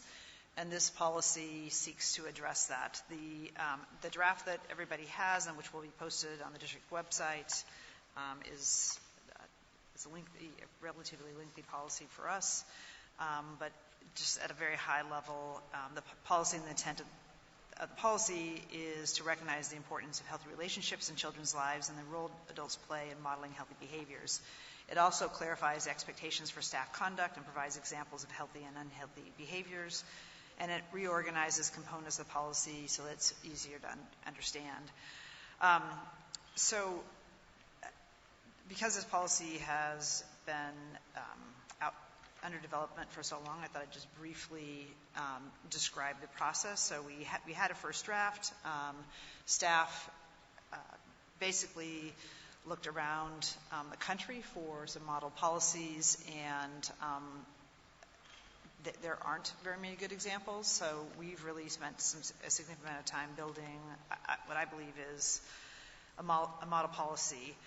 We had input from lots of different stakeholders, parents, principals, teachers, students, community members, and we came up with the first draft. This summer we had a first reading of the policy, and then, or actually the spring, and then we had a board election, so we had 3 new board members, and we had the benefit of the 3 new board members providing a fresh perspective. I'm sorry, I can't talk both ways. the fresh perspective of the 3 new board members. In addition, we also received some really invaluable insights from the Portland Association of Teachers on, I think how we could avoid some unintended consequences. We want to support healthy relationships between students and adults, and when we talk about adults in this case, we're not just talking about teachers, we're talking about classified staffs, contractors, volunteers, and so as part of our committee hearing, getting sort of real life on the ground examples from teachers of what we should avoid doing to harm those positive relationships, and draft the language carefully that we encourage positive relationships between our adults and students, and then be really clear what the guidelines are for what the boundaries are and inappropriate conduct. So we incorporated the revisions and suggestions of teachers, the new board members, another round from the committee. We had a committee hearing on July 16th and another one on the 29th. And on the 29th, we incorporated sort of the last set of revisions, and the committee and Director Moore and Director Konstam are also committee members. We are recommending it to the board for a first reading this evening, and to have a 21-day comment. I will acknowledge we also received some comments from Director Bailey that we're going to be considering during the comment period, but I think we'll be able to incorporate them in as we move ahead. So this will be posted online. We welcome the community's input into and comment on this draft policy, and the comments that we receive we will consider in the committee, and we'll either incorporate them in to the draft or not, but we welcome comments. So that's a years in the making, and I really think some really great work on the policy side from the Office of General Counsel, also Carol Hawkins with Labor Relations and HR, and a lot of other staff. So I want to say I think that there are some ways in which this policy this proposed policy is really groundbreaking, and we reviewed and drew from a lot of exemplary practices and existing policies, but we also did break new ground. And to Director Brim-Edwards' point, there was some really challenging but very meaningful dialogue with teachers in this process, because it would be very, very easy to end up with unintended consequences that inhibited expressions of appropriate, caring relationships between teachers and students. And so there were really some great conversations on that. So we hope that we'll continue to receive more comment from the public and staff during the next 21 days. Any more board comment? All right, moving on. Great. Apologies, we just got a sidebar around the policy wording. So. I'll email you. Okay. We welcome all. We are focused on the content. Yeah, and I think the overriding focus is student safety, and then also recognizing how important adults are for our students. So the second policy that is before the board this evening for a first read is the Healthy Substance-Free Learning Environments or Schools draft policy. And in order to align our priorities and national best practices, the Office of Student Support Services recommended creating a drug and alcohol policy separate from our discipline policy. This policy also embeds our racial educational equity policy and also trauma-informed practices, and maintains a focus on prevention, intervention, and recovery. And the draft is also aligned with the student conduct and discipline policy that we currently have under review. as well as the district's Recovery Education and Action for Healthy Living initiative. It's probably important this is a brand new policy, and so there won't be a red line posted. It will just appear as if it's a new policy because the whole thing is brand new. And I really want to thank Brenda Martinick and her team for bringing this forward. The district didn't have a drug and alcohol policy. Rather, the guidance for these types of situations related to drug and alcohol was embedded in an administrative directive. And we are pulling that out and really trying to emphasize a focus on the goal of intervening, educating, and supporting our students at the earliest signs of a problem. And we want to have a sort of culturally responsive, restorative support system for our students. And that became the focus of the policy. So we think we started in one place of being really clear we needed a drug and alcohol policy, and then there was the, what about the discipline? And we, I think, ultimately came around to developing a policy that really supports our students instead of taking a punitive approach, really trying to provide supports along the way. And I thank both the committee members, Director Constam and Director Moore, for their assistance and the thoughtfulness they brought to the discussion, and working through real life examples when kids are being disciplined and there's drugs or alcohol involved, and how we as a district approach that. So we had discussions in the committee on June 4th, the 27th, and August 29th, and at the August 29th meeting we felt the policy was ready for a first reading. Also, these three policies benefited from the fresh perspective of the three new board members. So everybody's, I believe to date we have everybody's feedback in this new draft, and it's ready for a first reading. And again, any public comment that we receive will be considered at the next committee meeting. Again, just breaking some new ground and really genuine conversation about where we were trying to end up. Any board discussion? All right. So you paused too long. Darn, I hit my button. There's comma.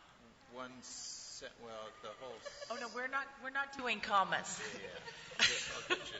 Thank you very much. So actually, it's a great point, because I want to say that if people have non-material edits that you're seeing, like, hey, they forgot a comma, it's a colon, it should be a semicolon.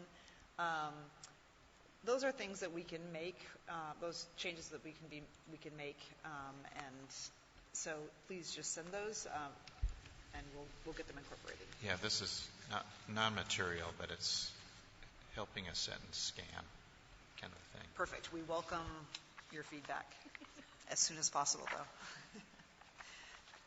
Is there a hard deadline for the edits? So, same as for the public. Ideally, if you have them, send them now. We'll get them incorporated, and so we can be prepared to move the policy. Amy, Director Constam, I would just like to comment that the line that says, if a student discloses prohibited substance use in the course of an investigation into a situation in which they are a victim or in a role of support for the victim, they shall not be penalized for that use and will be offered support and resources to encourage healthy choices.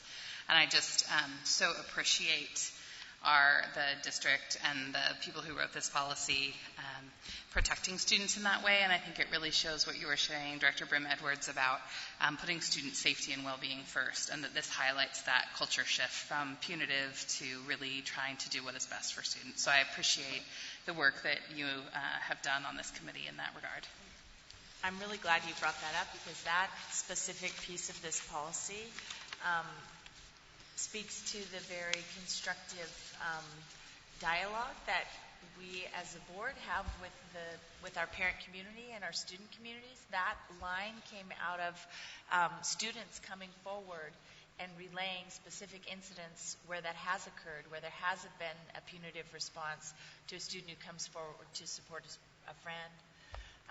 And so you can't sit in a room and try to generate all the hypothetical situations, but when the community comes forward and really shares their experiences in our schools, that's what's most important for informing the work. I would also say on both policies, I mean, I look down on either side of the board, and we have probably over 100 years of sort of parenting experience among us. And so when we were doing things like talking about group texts in the professional conduct policy and sort of how that plays out if you're a parent of a student who plays sports, or in this particular case, if you've ever had your child in a disciplinary process, I think there was real value to get people, the perspective of parents from board members incorporated into our policy, because I think we've all lived in various ways some aspects of these policies. And so thank you to board members for lending us your wisdom and expertise that comes from being parents. Source of these gray hairs. You can fix that. These next couple of items are just a couple of housekeeping pieces that relate to our board governance, and we have really made a commitment collectively as a board to get better at getting better and to intentionally focus on some of our governance practices. So the first one is a board self-evaluation template. So everybody received a copy of the Oregon School Boards Association template for board self-evaluation. And this is not a practice that the PPS board has had in place for as long as anyone can remember, but it is certainly recommended as a best practice. So this is just for everyone to consider whether we want this to be the template that we use. I don't know if people have already had a chance to review it and want to share any thoughts now, or if not, just bring those thoughts forward in the coming weeks. We just wanted to introduce that, yes, we do want to implement this, and we won't actually conduct it until the spring so that we can be somewhat linked to the evaluation process for the superintendent, and we're looking at those things at the same time. So please give it some thought, and we certainly have some flexibility about what we want to do. Chair Constam, is there a timeline to adopt? I think one of the things that came up when we talked about goal setting was it was nice to have a clear process. Yes. So is there a timeline or a strategy of how do we want to adopt this and when, so that it's helpful to know what we're being evaluated on, so we can be sort of looking for that as we head towards the spring?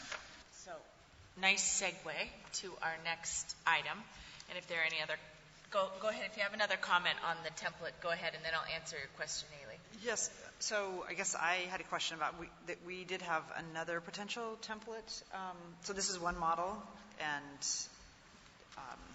it tracks in some ways with some of the OSBA's superintendent evaluation template, but we also had the one that AJ shared with us that is much more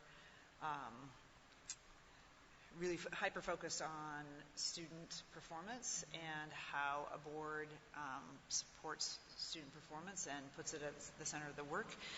And it's a very different model evaluation tool than this, and so it seems like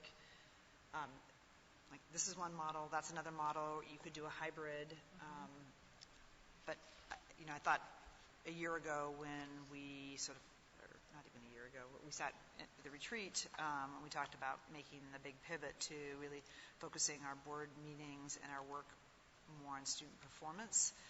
That I guess what you measure, you do. So if we wanted to think about our work more focused on student performance, we might want to look at a different metric. This is a more, and there's nothing wrong with this. It's more traditional, and it's comprehensive and on many fronts. And the other one is like very non-traditional and like I say, hyper-focused. So I just think it's worth a discussion on which route we want to go. Remember the chart? So, Ms. Powell, let's recirculate the template that Director Brim Edwards is referring to, and then just bring forward thoughts, please, to me and to Julia, and then we'll have another discussion.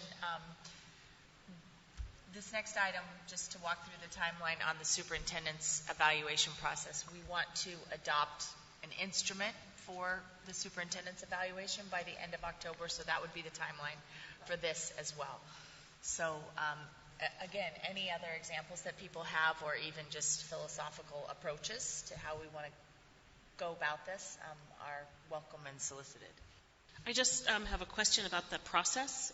Are we, the seven of us, doing our own evaluation and averaging? Are we doing this exercise together? How are we going to make decisions on where we land with the... I think that's to be determined, and it depends somewhat on the instrument that we choose. But we'll certainly have a work session to go through what our responses have been in the spring when we do it. First, now we're deciding, what do we want to hold ourselves accountable to? Any other thoughts on that? This is a collective process, so we get to decide how we do it, each and every one of us. I think I'd like to give it some thought, but I just went through a process this afternoon where we were evaluating a list of proposers, and there were 7 people in the room, and we started out using averages, and then we moved to different kind of decision-making models. So I was curious about if we had a process already in place, or are we able to determine how we're going to proceed? We do not, because we have not done this before.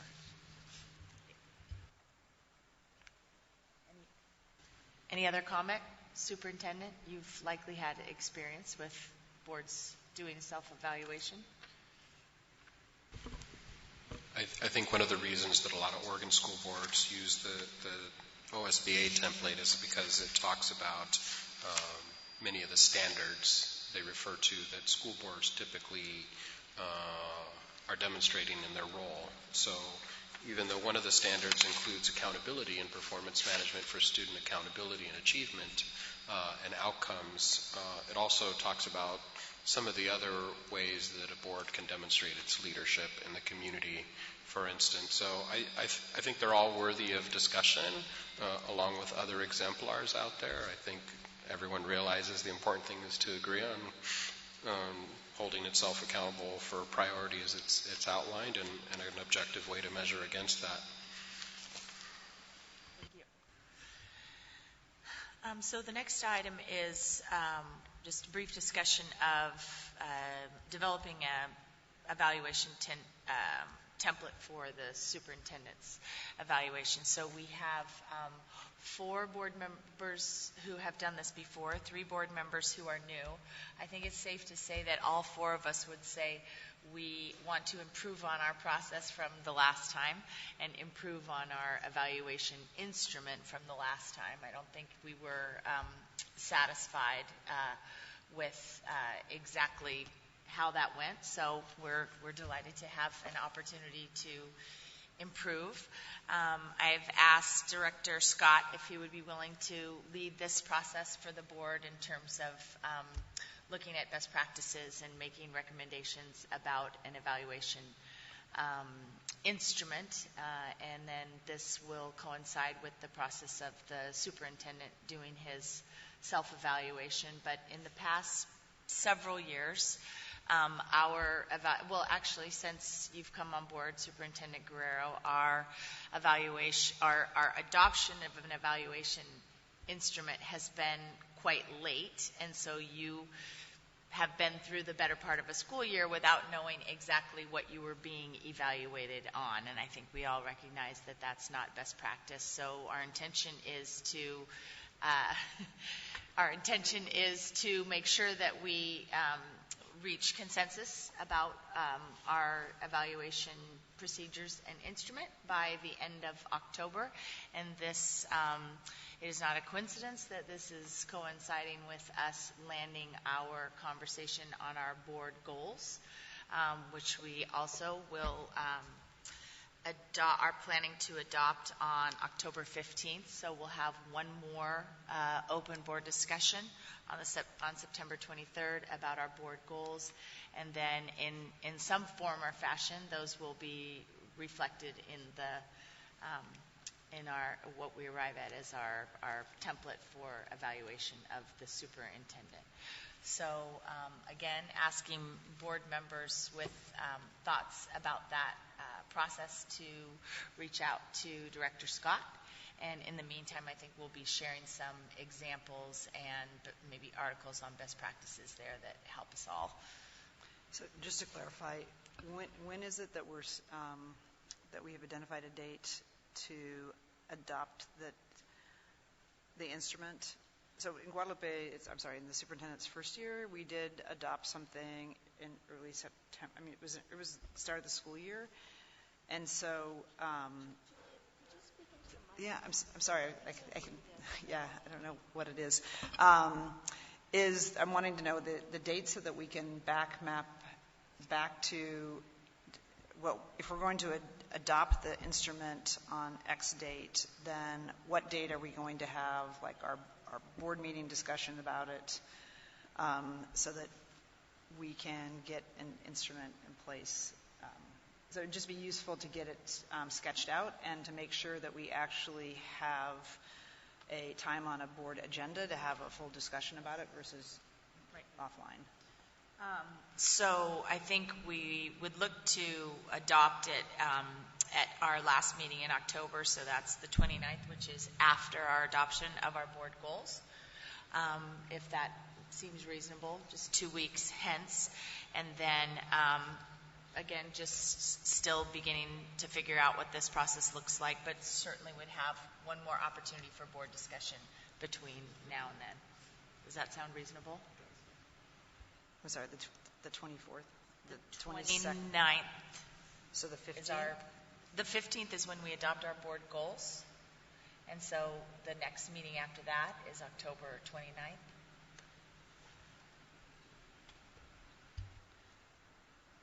And we don't have a board meeting between the 24th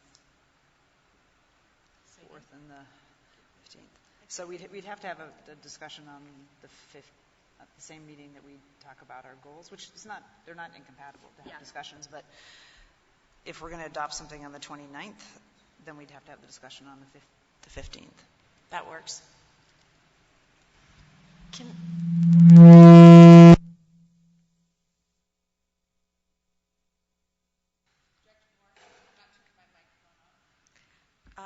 Sorry about that. Are we going to have a retreat? Because it seems to me this might be a good topic for a retreat. I'm a little concerned that we're going to try to talk about some pretty complicated things during a regular board meeting where the time is going to be pretty short. Ms. Powell is working on landing a date for a retreat.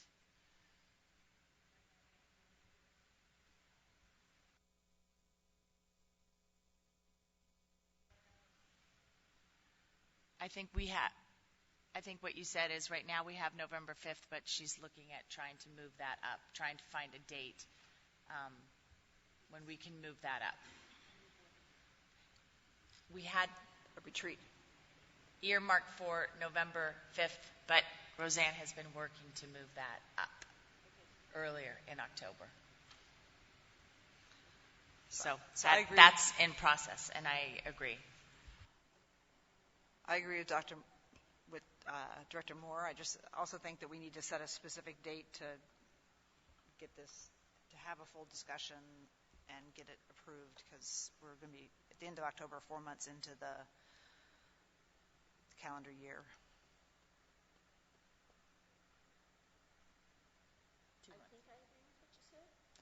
I was agreeing with you, so I hope so.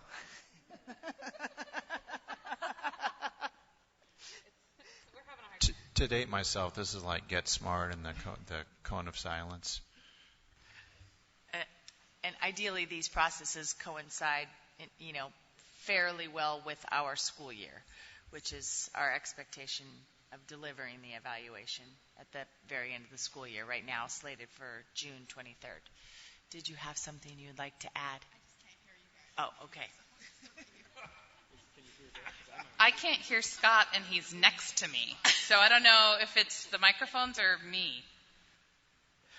So working on scheduling a time for, broader conversation, but this is just in the housekeeping department of goals, self-evaluation, superintendent evaluation, and we can commit to getting something out in the next week that lays out a confirmed schedule. Work plan?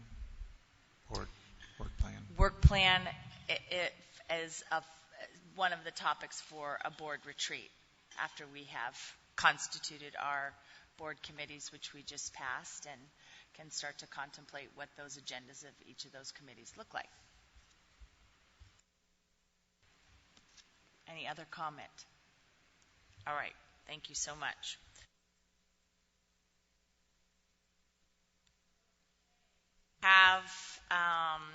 It is the season for nominations to the Oregon School Boards Association Board of Directors and Legislative Policy Committee.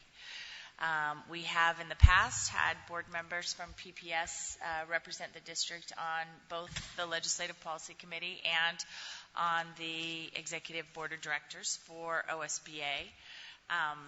Do I have any nominations for the OSBA Board of Directors, position 18 or 19? I would like to nominate Director Moore. Second. So, for the Board of Directors? This is for the Board of Directors of OSBA. Sorry. Okay, that's all right. I don't think you want to serve in that role. So, hearing none, do I have any nominations for the Legislative and Policy Committee of the Oregon School Boards Association? I would now like to nominate Director Moore. Second. All right. Director Moore has served in this position for the last 2 years. And has been a really effective and active advocate for PPS in helping shape the statewide legislative agenda for OSBA. So we're really grateful for that work. Chair Constam, I jumped the gun a little bit in nominating Director Moore because I'm so excited about the work she's done and the commitment she has made on the state level, and I'm very thankful that she's willing to continue that important work, and I really just wanted to beat Director Bailey in making a nomination. Well, you did a very good job Thank you. of that. But no, it should be stated it's not a huge time commitment, but it's not insignificant, and it's really important to have a seat at that table. And OSBA was very actively engaged in lobbying for every single one of those legislative wins that we saw, that we heard about from Courtney tonight.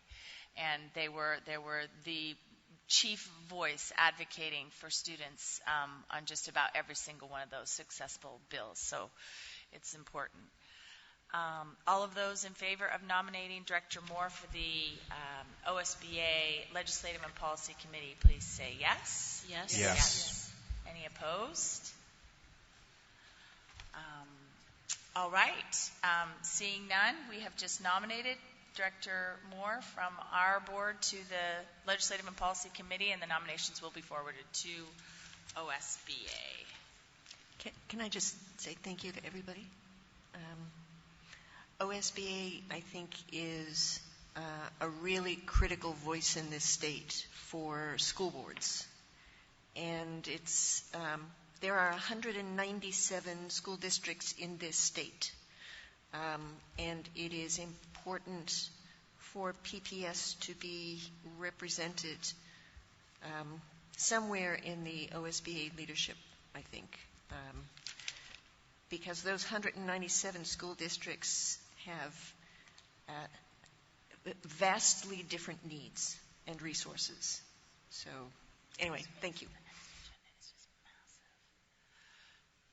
All right, thanks for your willingness to serve. Have any committee or conference reports? I have a report from the audit committee, although I've already introduced the new senior performance auditor who joins Mary Catherine Moore, our other internal performance auditor who joined us earlier this year. We now Portland Public Schools, I think, is the fourth largest governmental entity in the state. So we have an auditing capacity that is close to approaching what it should be. And certainly, I think, compared to other school districts in the state, we are the only district with our own internal audit function, which is best practice. So really, we are, I think, heading in the right direction in terms of accountability and transparency, and looking at how we can improve operations through the internal auditing function. The first audit is underway, and it's a review of contracts. And that's part of the audit plan that everyone that we discussed several meetings ago and approved, phase 1 of the audit plan.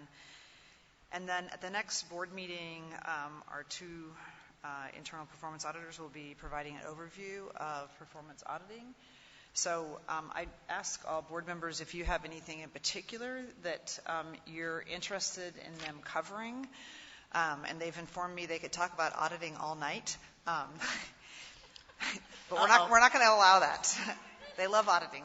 But if you have something that you would like them to cover that you think the full board would benefit from, since the internal audit function reports to the board, please share that with them the next 2 days. In addition, they've got lots of materials that they're willing to share. So please don't be shy about letting them know what you're interested in hearing about next week. They'll have a presentation. There'll be time for questions. That won't be the only time. Maxine. What does the audit committee do exactly? Good question. What does the audit committee do? So would you like to join the audit committee? Well, can I know what it is first? You want me to tell you first? Yes, please. So the audit committee is composed currently of 3 board members and 2 community members. And we work with the internal performance auditors. They come up with a plan of different parts of the school district that they will audit based on risks and how we might be able to improve our operations. So they make a recommendation on what we might audit. The audit committee reviews it. We make a recommendation then to the full board. And then throughout the year, as the audits are completed or the reviews are done, it comes back to the audit committee for a discussion. So we won't be having a really deep comprehensive conversation about an audit at a board meeting, but we would in the audit committee meeting. And I'm sure that Mary Catherine and Janice would be happy to share materials with you. It's really about the difference between an external audit and an internal auditing function is really it's designed to help the organization work more efficiently and effectively and improve practices. So it's not a external antagonistic function, but really designed to support our team here by taking sort of critical look at different operations or aspects of the school district and making recommendations for how we might be able to do things like either improve controls or improve practices to, again, work more efficiently or effectively and ultimately to better serve our students and to use taxpayer dollars effectively. So Maxine, Janice, since she's just new, is making arrangements to sit down with each board member to talk about interests. So you guys should definitely sit down together. And in a lot of our potential audits, there should be student voice included. You know, for example, we might audit something like student activity fees. How much do kids have to pay to participate in sports and other activities, or all sorts of operations of the district? It would be a critical part of the audit function to make sure that students' experiences are represented. Sounds like Maxine's on the committee. There we go. The other thing is, this is the committee that we're going to be trying to meet at 4:30 or 5, so after school is out. So we want to allow community members and students to be able to participate, so it won't be during the school day. Okay, maybe I'll join. But yeah, I was going to ask about the student voice lens when it comes to auditing, but that kind of already came up. But yeah, Cool. Thank you.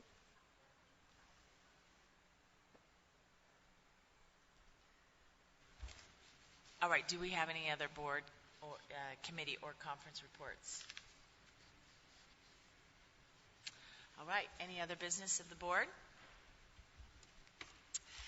The next meeting of the board will be held September 23rd, 2019, back at the BESC, which will be a Monday instead of a Tuesday evening. This meeting is now adjourned. Thank you for joining us at Grant High School.